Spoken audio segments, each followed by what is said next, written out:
Peter Valley, FBAmastery.com. In this video, I'm going to cover the 12 most profitable book categories to resell on Amazon. These are book categories that have huge value on Amazon a vastly disproportionate amount of the time. Okay, so this is not the usual video where I just rattle off the 10 best-selling categories, business and health. That's not what I'm doing here.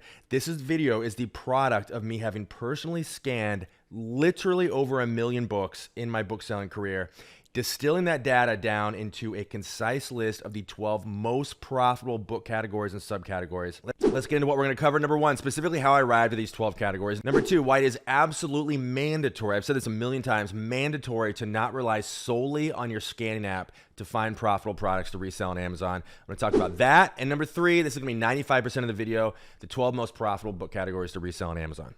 Now, as I said, this is not your typical like best-selling categories on Amazon video. I've seen a few articles and videos like this, and they usually seem like they're like made by interns that just Googled like best-selling Amazon categories, and they just rattle off like business books and health books. And it's just like, okay, you're not telling me anything new here. That's not what this is. This list, as I mentioned a second ago, is the product of me having personally scanned over, I don't even know, probably in the multiple millions at this point, scanned, not sold, but scanned millions of books. And every time you scan a book, you get a little bit of data out of that, right? You scan a book, you get a hit, you see it's profitable, and you kind of file that away. And once you do that thousands and tens of thousands and hundreds of thousands of times, very clear patterns start to emerge, okay? So this video is the product of me looking at these patterns over a very long period of time. I think there's only one category I'm going to cover here that's actually something you've heard before in terms of like a category that usually makes these types of lists. So this is not a list of like obvious categories. I only wanted it to include it in this list if it was something that was very, very specific and actionable, not just, hey, look for textbooks, although that is a category we're going to cover, but you get the idea. Okay, so the task to be included in this list was as follows. These are the books, when I see them, I get excited. In order for me to include it in this video, it had to be a book category. When I pick it up, I'm like, you know that feeling? You just like feel the money. Like, I know this is worth money. Now, it doesn't mean, obviously, that like 100% of the books in all these categories I'm going to cover here are worth money. But it's the books that you pick up and you're like, ooh, yeah. Like, there's a high likelihood this has value. You can just like feel the money. So these books are the books that get me excited when I see them out in the field. And another way to kind of describe like what this list is, these are books that have value a vastly disproportionate amount of the time, right? There's no book category on earth that's going to have value like 100% or even 50% or even probably 10% of the time. Those categories don't exist, right? Less than 1 in 200 books are valuable on Amazon, but these are the book categories that have value a vastly disproportionate amount of the time, meaning like way more than 1 in 200. Now, as we lead into these 12 categories, you might be wondering, why do I even need this? I've got a scanner, right? I can just scan a book. Why do I need to know what profitable categories exist or what has disproportionate value when I can just scan something and it will tell me? Okay, the reason is the book sourcing has 2 parts. And I've said this a million times. I need to actually make a video just about this concept. But there's 2 parts to book sourcing. There's the pre-scanning and the scanning. Pre-scanning is filtering your options before you pick up your scanner to scan a book. Now, the reason this is important is that you can't scan everything. Rarely do you have enough time to scan everything. Nor should you want to, right? Time is precious. So you need to look at a shelf of books, table of books, and be able to hone in on that like 1% that might have value, and then pick up your scanner and rely on your scanner to confirm that for you. But if you don't have a process in place that is data-driven to tell you, okay, which of these 100 books is like the one I want to pick up, if you don't have a process in place, a filtering process, you really aren't running a business. Like, you're pretty much out of business before you even started. This pre-scanning concept is absolutely mandatory. Like, you must learn this. It'll come over time, right? It'll come over time from scanning thousands and thousands of books. Again, you file a little bit of data each time, but you must learn this in order to sustain yourself in this business. And then scanning, of course, is once you've filtered out that 99% of books or 99.5% of books or whatever, then you pick up your scanner and you scan the ones that are left to confirm whether or not a book has value. And even then, most of the time you're going to be wrong, but that's not the point. The point is increasing your efficiency like 50-fold. That's the value of pre-scanning. And by the way, it's kind of like a fun thought experiment. I was thinking about this when I was making this video. Do you guys think it's possible for someone to achieve a level of Jedi book selling to where you took their scanning app away from them and you put them in a room with books, that they could actually come out ahead without using a scanner at all? Like, do you think that exists? I think the answer is yes. I think if the books were, I'm just going to pull a number out there. If the books were 50 cents or less, there is a level of mastery you can achieve. And I'm not saying I'm even there personally, But there's a level of mastery you can achieve where you can put someone in a room where the books were 50 cents or less and they could come out ahead, like dramatically ahead, without relying on their scanner, just based solely on their pre-scanning skills. I think that's possible. I'm not sure, but I think so. And it would actually be a really fun, like, reality show. Like, you get two booksellers that think they're really good and see which one comes out ahead without relying on their scanner. Just a fun side note, thought experiment. Okay, so here's what we're about to get into, you guys. A list of book categories that you should scan 100% of the time. And before we get to that, I gotta get this out of the way. If we have not been introduced, my name is Peter Valley. I've been selling on Amazon for over 15 years at this point. I run the website FBAmastery.com. I somehow became the world's most published author on Amazon selling, although it's kind of a ridiculous title because, like, no one actually, like, buys my books. They're not exactly bestsellers, but factually speaking, it is correct. Gotta mention, you can build a whole business off of what I give away for free. Hit the link below this video. Go to FBAmastery.com. I got free courses. I got a bunch of stuff you don't even see here. I've got free like reports, a bunch of stuff. Link is below this video, and subscribe to my YouTube channel, of course. If you do not subscribe to my YouTube channel and go to FBAmastery.com right now, I swear on everything, I will come to your house when you're out. I will rearrange all of your furniture. Do not test me. I swear I'll do it. And lastly, before we get into it, I wrote what I think is actually a slightly more in-depth version of this video at FBAmastery.com. It's the article version of this video. And I go in a little more detail. Hit the link below this video to go to that article. Print it out, study it, live it, and let's get into it. In no particular order, the 12 most profitable book categories to resell on Amazon. Number 1, university press books. Okay, so I kind of lied. Okay, this actually is an order to this. I started with the one that is my personal favorite, not necessarily because it's the most profitable. It might be, I don't really know, but it's just my personal favorite, just for reasons I won't even explain. I love university press books. This is a huge category that a lot of booksellers don't even think of as a category in and of itself. In other words, how often when you're sourcing and selling and listing, how often do you actually look at the publisher of a book? Probably not very often, right? So you might not even know this is its own category, but I made it its own category because anytime I see a book published by University of Blank Press, I'm going to scan that book. As soon as I see the word university or the first syllable in university, I am scanning my book. That is how zealous I am about this being such an awesome category. Okay, so if you guys don't know, there's, I don't know, it's like thousands and thousands of universities, right? A certain percentage, usually the bigger schools, almost every state school is going to have a University of Blank Press. So University of Florida Press, University of Alabama Press, Harvard Press, there's hundreds of these college presses out there. And these are publishers, again, they're not necessarily motivated by profit. So they publish, they probably are, I don't really know the business model, but the point is they publish books that probably no other publisher is ever going to touch. So these are really, really niche titles on subjects that, again, you would never see on a mainstream press. It's like really obscure, like sociology text. There's one here you can see on the screen. It's a book I listed recently. It's about an anthropological study of a small Wisconsin town. This is the kind of stuff you see on university presses, which is the perfect recipe for value, right? This is why I love these presses so much, because they publish really niche titles that have very small print runs. So there's not a lot of copies out there. So low supply and a really passionate demand. In other words, the people buying these books like really want these books. It's not me personally most of the time, but the people that want a book on the anthropology of small towns probably really want this book that I just listed, right? So they have value a vastly disproportionate amount of the time. Some details about university press titles: medium to poor sales rank, almost always, right? You're not going to see very many university press titles that have like really high demand. Again, as I said, niche subject matter, usually nonfiction, not always, but usually. And again, worth money a disproportionate amount of the time. Okay, most profitable book category to sell on Amazon. Number 2 is kind of weird because I kind of crammed 2 subcategories into one. But fiction is not a category that you should ever identify as being profitable. Fiction's not that great, but there are 2 subcategories of fiction. Actually, a third one I'm going to get into here in a second, but 2 subcategories of fiction that have value a disproportionate amount of the time. Number 1, recent editions of the classics. Okay, so what you're doing here, if you pick up a book and it's like you see here, Dracula. If it's Dracula and you are able to gauge by the aesthetics of the book that it has been published probably in the last 10 years or so, you should always scan it. And again, this is kind of a skill you'll develop if you don't have it already as you go through your book selling journey. You'll be able to kind of tell like, oh, this is a layout that I associate with being like more recent, right? And so the way classics works, they don't republish the classics like new editions every single year the way they do with like travel guides or whatever, right? You might only get a new edition of the classics every like 5 or 10, 7 years or so, something like that. So if you see something that looks like it's published recently-ish, scan it, worth money a disproportionate amount of the time. Number two, fiction compilations. Now, when I see a compilation in any other category, or let's just say nonfiction, I rarely get excited. So if it's like a compilation of like, I don't know, Malcolm Gladwell's like New Yorker, I don't know, like columns or whatever, I'm just like, not that excited. If it's a fiction compilation, totally different story. A compilation of writings by a well-known fiction author, these are worth money a disproportionate amount of the time.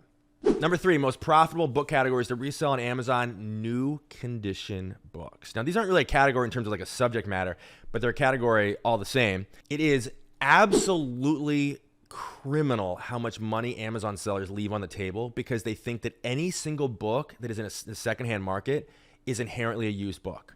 Remember, new condition is a function of cosmetics. It is a measure of cosmetics, not the number of previous owners. Tons and tons and tons and tons of books end up in the secondhand market that are cosmetically almost flawless. It can absolutely be resold as new. But it's seemingly almost no Amazon sellers do this. So a question to ask yourself is, do you ever, when you're out scanning books in the field, book sourcing, do you ever actually look at the new column on your app?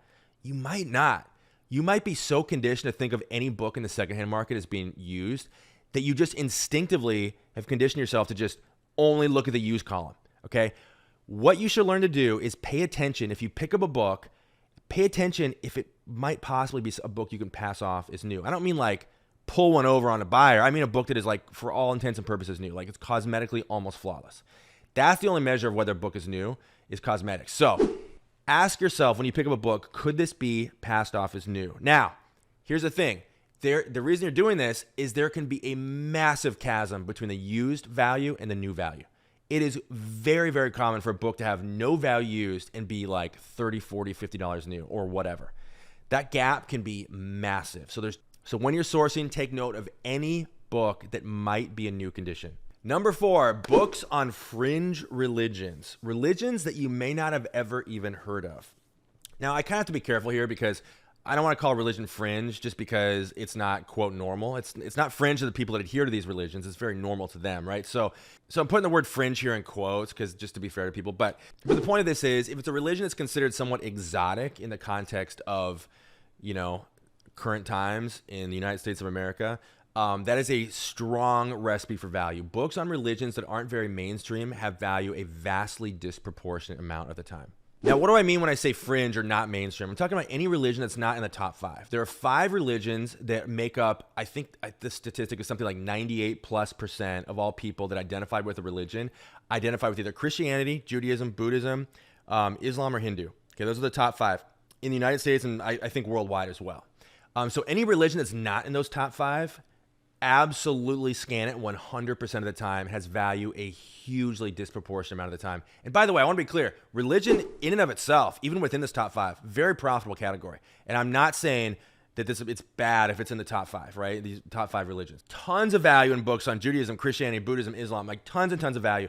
But when you get outside of that, that's where the percentage of books that are profitable go way, way up.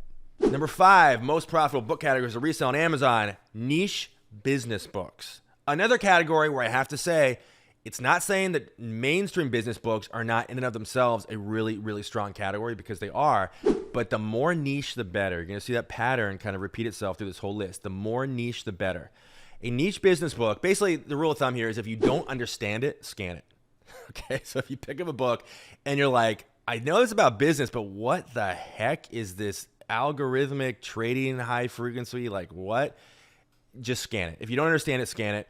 The more niche, the better. Now, an example of a book that would be like too mainstream for me to bother with would be like Home Flipping for Dummies. It's like, okay, we all know what that is. It has mainstream appeal. But again, algorithmic trading for non-dummies, totally different thing. Okay. Number 6, most profitable book category to resell on Amazon, alternative health books.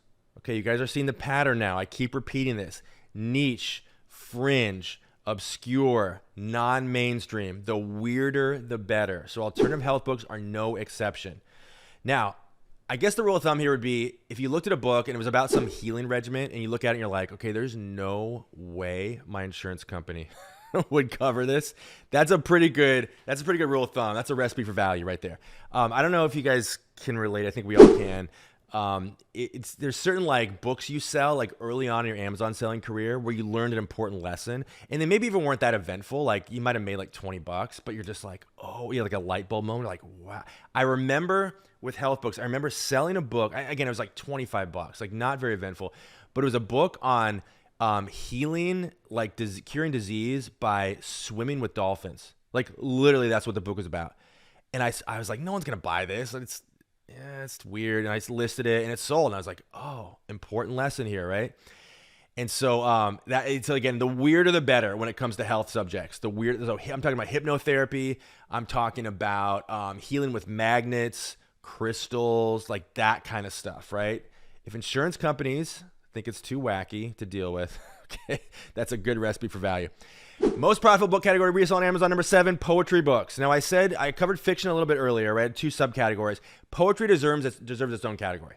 Now poetry is kind of weird. I would probably say, if I was going to break down this list by rank, this is not going to be in the top 10. This is probably going to be number 11. Okay. So this is like not, this is towards like the bad side of my top 12, but still absolutely worth your time. A couple notes about poetry books. They're usually low demand. It is extremely rare to find a poetry book that has an average sales rank of better than 1 million. Okay, so you're getting really deep here in the long tail in terms of like, 1.5, 2, 3 million. You'll see those kind of ranks associated with poetry books quite a lot. Okay, so if you're not deterred by that, poetry is a strong category.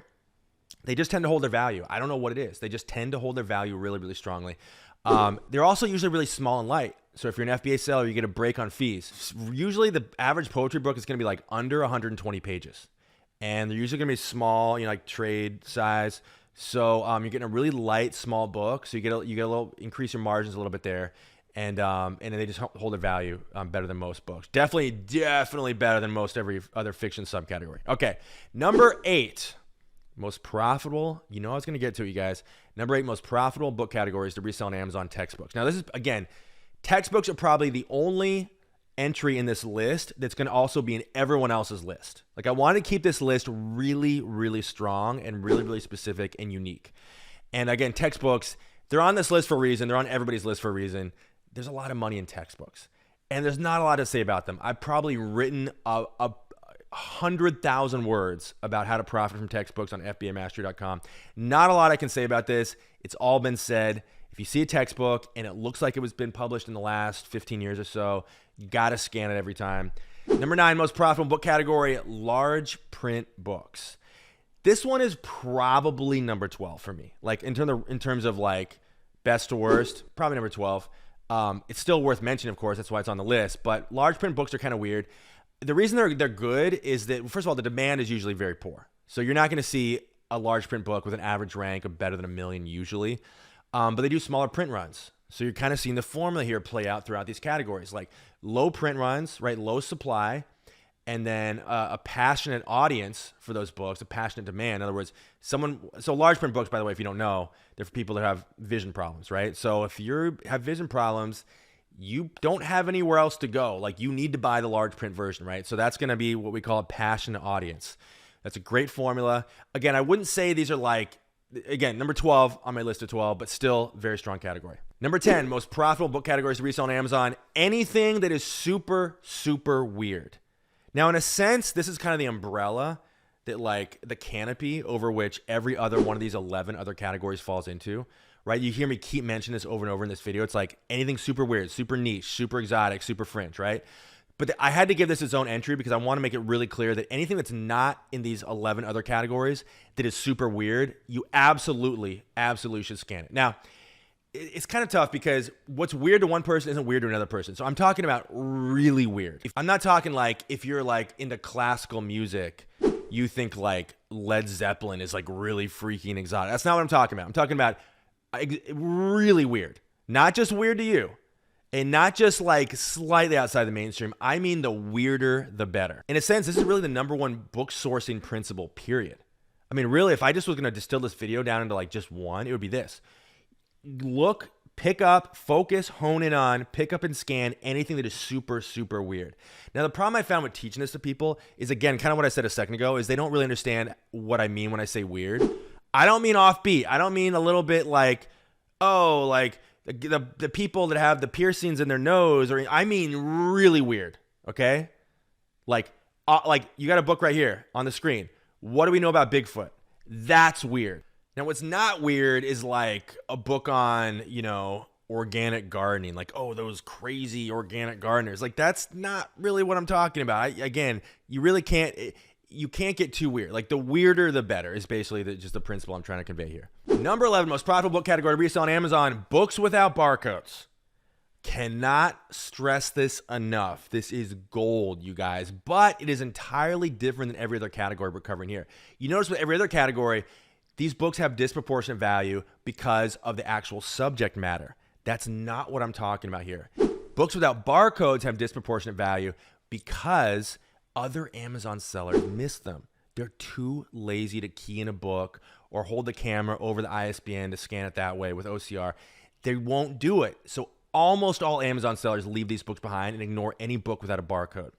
Now, I got to be careful here, and this is the caveat. This is only going to be extremely profitable for you if you're an experienced bookseller. If you're a newer bookseller, you should skip this for now. You need to have an understanding of what drives value, which is basically what I've been talking about this whole video. But the reason is this. In point of fact, actually, I would say in every other category we're talking about, the subject matter drives the value. In this category, books without barcodes are probably actually disproportionately low value.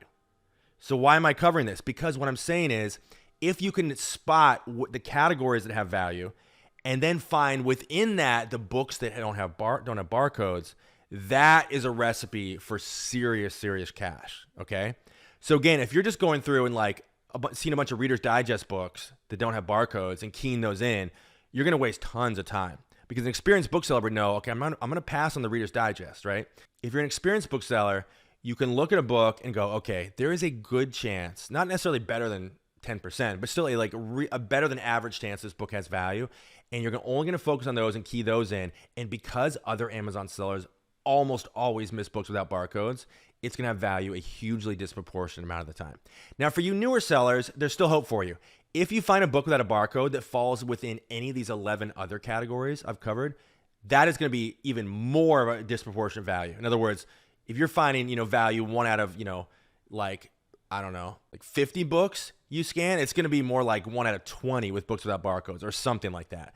So for example, if I see like a university press book and then, especially at a source that I know has been sourced by other sellers, and then I see it doesn't have a barcode, oh man, I can hear the cash register chinging when in that situation. So last and one of the best, number 12, self-published or micro press books. I, again, salivate when I see a book that basically what I'm describing here is, and the way the artwork sucks. Okay, let's just be honest here. A book is put out either self-published or put out by a very small press. When I say small press, I mean it probably has a staff of like less than 5 people. When the artwork is terrible, like you pick it up and you're just like, this looks bad. This looks cheesy. This is the best way I put it actually. It looks like whoever published this does not have an art department. Okay. If that's what you see, that is a recipe for value. Again, it's counterintuitive, but all of these really are counterintuitive, right? Now, I've self-published books. It is impossible for me personally to publish a book that does not look utterly terrible. Okay. I've tried. I can't do it. I'm not an artist. I'm not a graphic designer. I don't have an art department. So the stuff I put out looks cheesy. It looks ridiculous. This applies to fiction and nonfiction as well. Now, with most fiction, I'm like, ignore, right? Covered a little bit. Almost all fiction I'm ignoring. But when it comes to small press fiction, I get really excited. So the big takeaway, you guys, learn to spot value before you pick up your scanner. And understanding what to look for before you scan it is basically like having a coworker in an office. It's like at the next cubicle, and you make 3 times more than them for the exact same work. That is the value in learning how to pre-scan and what I've taught you in this video. Okay, so now that you know this, you have a 3-part mission. Are you ready? Mission number 1, subscribe to my YouTube channel. It is mandatory. If you don't do it, I will come to your house and rearrange your furniture. I swear to God, I'll do it. Do not test me. Number 2, get all my free stuff. Hit the link below this video. Get all my reports, free web classes, all this stuff. You can build a whole business off of what I give away for free. Hit the link below this video, fbamastery.com. Mission number 3, all of this time you spent with me today on this video is a waste of time if you do not put it into action. Put what you learned here today into action. Go make money with this. Thank you guys. This is Peter Valley signing off. I'll see you in the next video.